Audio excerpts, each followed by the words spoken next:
Okay, so if you watched my last video, you have a little bit of understanding of why I'm growing this tower, why I'm building this tower, but now we'll go a little bit into how it works. So obviously there are commercial units out there. They're very expensive. If they're not sold in your country, you'd have to pay for expensive shipping as well. There are some DIY units made from things like PVC pipes with Y fittings or kind of melted or glued on pockets. They're all a little bit ghetto for my taste. So when I found out that you could 3D print these and they would work, I started doing some research on the different designs available.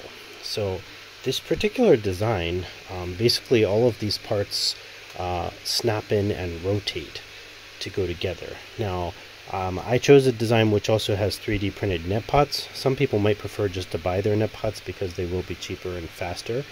However, if you use the 3D printed ones, that means they'll always be exactly the right size.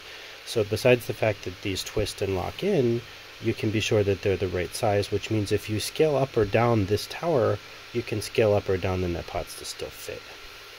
So I believe that that is a significant advantage. I do plan to print a larger version of this tower at 150% size. This is the regular 100% size.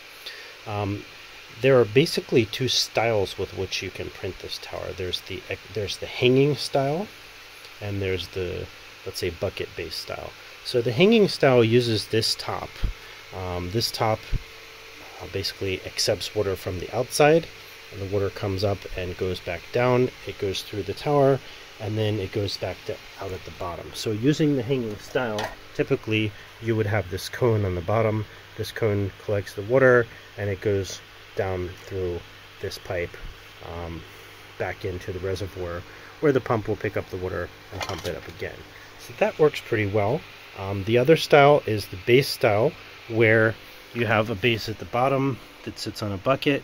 And usually when you're using this style, the water goes up internally, and you have a different style lid which is flat on the top and on the inside accepts the water. So right now I'm using a combination because I do plan to use the hanging style eventually. This particular design does have brackets where you can attach a chain and then you can hang it from your roof, which is what I did with this one originally. I just decided to test it both ways. Because this is in the basement, I am using grow lights. I do plan to add some more because I don't think this is really sufficient, but so far the plants seem to be happy with their transplanting.